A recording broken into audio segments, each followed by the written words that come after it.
Hello and welcome to the Ourdadsstamps YouTube channel, where we talk about all things related to stamps and stamp collecting.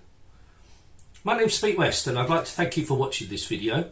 I hope you enjoy it, and if you do, please click on the like button and don't forget to subscribe to get regular updates of new content.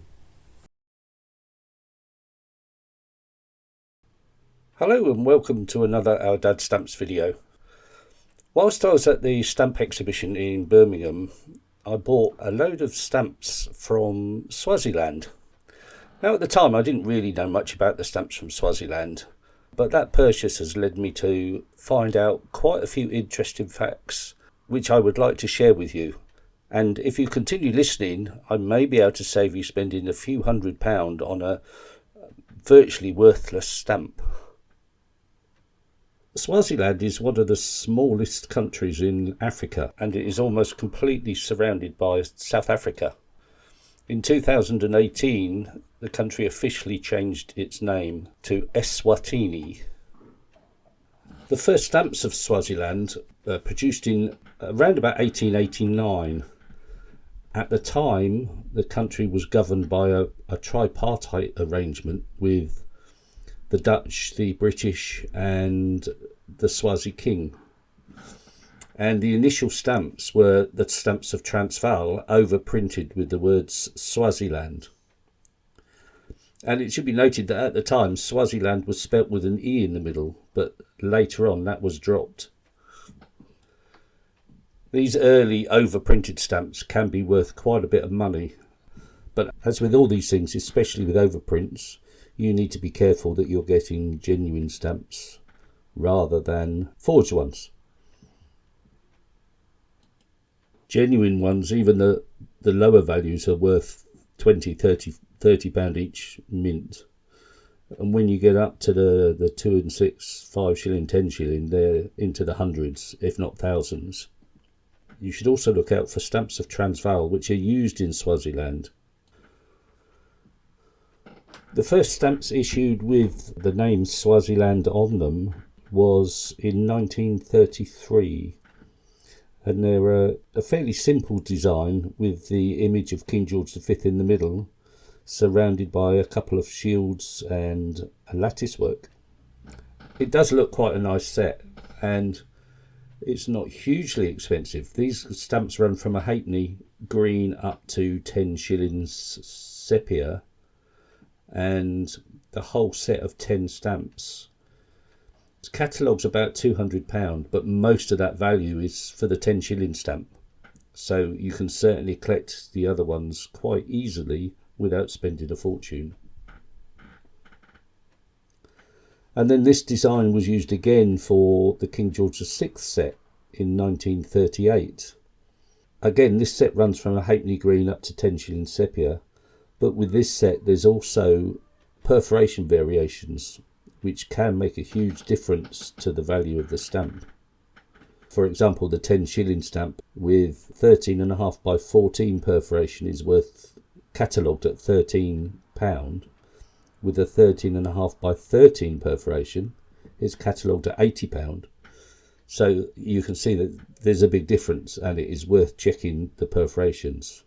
And it's a similar story for virtually all the set, so definitely something to look out for and definitely worth double checking. I like this set. I think it's probably because it's just something different, and it's a larger format stamp but a fairly plain design, whereas most of the King George VI sets were pictorial stamps. So as I said, it does look quite nice, especially when you've got the whole set together. The usual omnibus issues were printed for Swaziland: the King George V Silver Jubilee, the King George VI Coronation, the same as all the other omnibus stamps. For the victory stamps, they actually used the stamps of South Africa, overprinted with the word Swaziland. And then in 1947 there was a royal visit, which consists of 4 stamps from a penny to a shilling, catalogued at very little value, but they used the same design for the stamps in Basutoland and Bechuanaland, and all 3 sets are very, very easy to get hold of. In 1956 they issued a pictorial set for Queen Elizabeth, and these run from a halfpenny up to £1, consist of 12 different stamps. This is a very nice looking set. There's only 6 different designs, 2 of each, but it does look a nice set, and again reasonably easy to get hold of. The catalogue value is about £120 mint for the whole set, and half of that is taken up by the £1 value, so not too difficult to get hold of. In 1961, Swaziland introduced a new currency with cents and rands replacing pounds, shillings and pence. And this is where the interesting stuff comes in. They were overprinted in 2 or 3 different types of overprint. And depending on which overprint you've got, depends on the value of the stamp, naturally enough. There is a listing in Stanley Gibbons' catalogue which shows the different types of printing. However, these are quite difficult to distinguish the difference, in my opinion. Some of them are obvious, but others are not really that obvious and take quite a bit of investigation to find out. With most of them, you can tell the difference because of the positioning of the overprint, as well as the style of the overprint. And as you can see from the images, the 2.5 cent, one is on the left hand side, one is in the middle. The 4 cent and the 5 cent are, again, easy to distinguish because they're in different positions. But there are 2 that you need to be very careful with, and it does make a big difference of the value of these. The first one I'll talk about is the 2 rand value. And there's actually 3 different types of this, and the value ranges from £28 mint to £150 mint. So it's important that you can tell which one you've got. It's not always easy to tell the 2 different ones apart. There's a type 1 which is in a much thicker print than the type 2, but the type 2 is also in 2 different positions, and it's the one that's in the middle of the stamp is the lower value one. It's when you get the type 2 at the bottom that you need to be able to distinguish the 2. And as I said before, it's very difficult to do it without having both stamps available. But this is an example. As you can see, the left hand one is the type 1 stamp, which is a much thicker print. The right hand one is the type 2 stamp and is the one that's worth a lot of money. So be careful when you're getting these and make sure you've got the right one.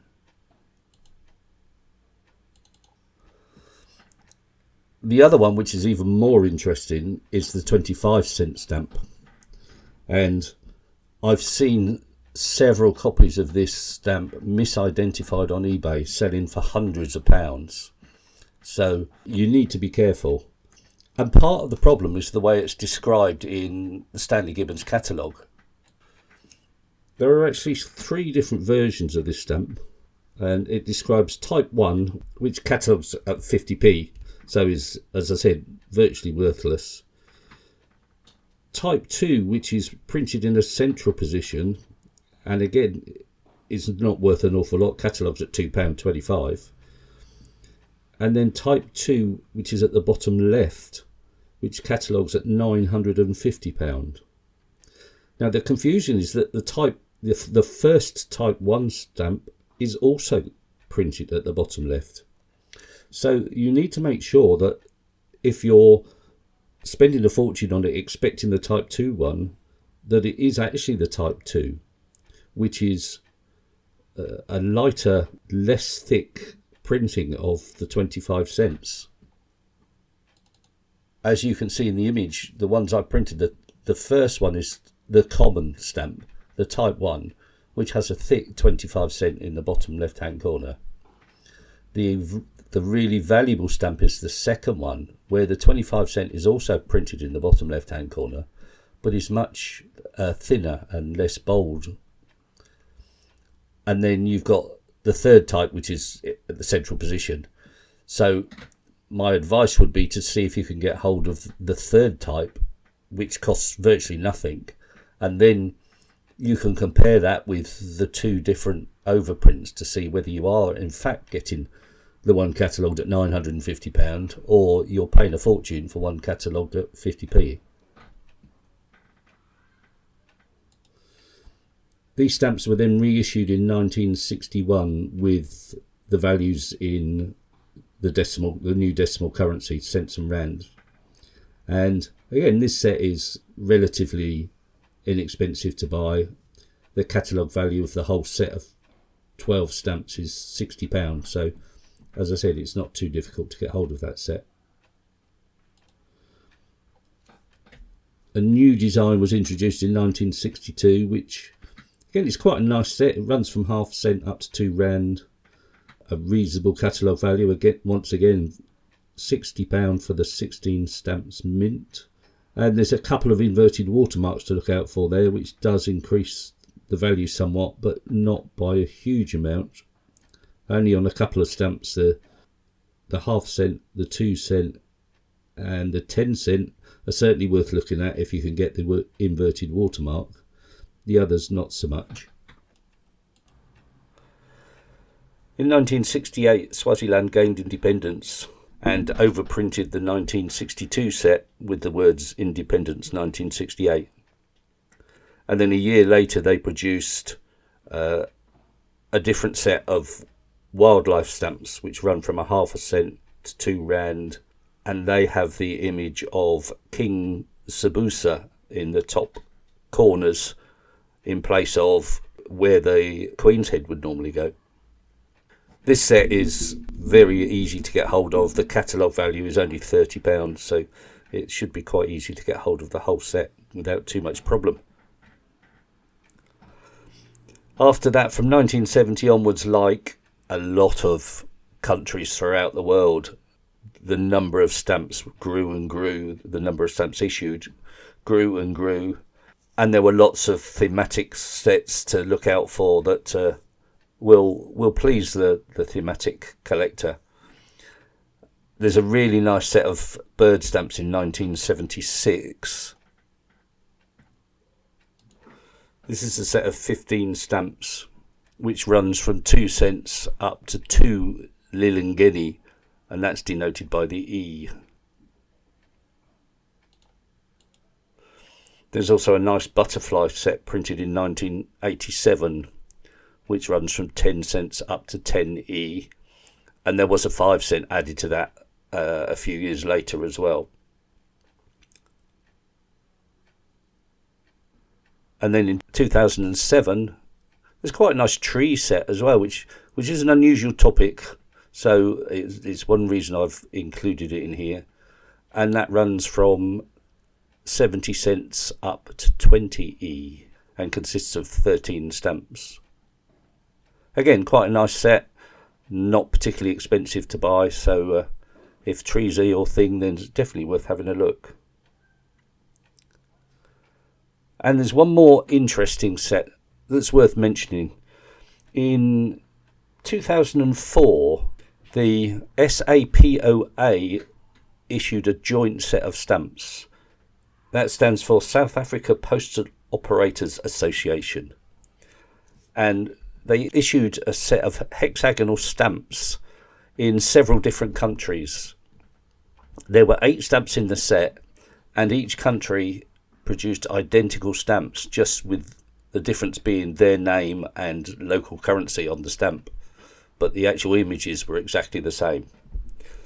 And these were produced in Angola, Botswana, Malawi, Namibia, South Africa, Swaziland, Zambia and Zimbabwe. And some of them are quite easy to get hold of, but the Swaziland stamps, only 1,000 of these were printed, and they are on mini sheets, so only 1,000 mini sheets were printed, which makes them quite valuable and quite well sought after. Even more valuable are the stamps from Angola, because apparently the stamps were printed but Angola didn't pay for them, so all the stocks were destroyed and only a few of the stamps or a few of the mini sheets survived. So they're definitely worth looking out for. Also the Botswana ones, there were less of those printed than the others, so from the 8 countries there's certainly 3 that are worth looking out for, and if you can get hold of all 8, then it's quite a good collection and quite valuable. I've seen the complete collection of 8 of these sell for nearly £500 on eBay, so as I said, I don't know the catalogue value of these, but it's definitely worth looking out for. So I hope you enjoyed that brief look at the stamps of Swaziland.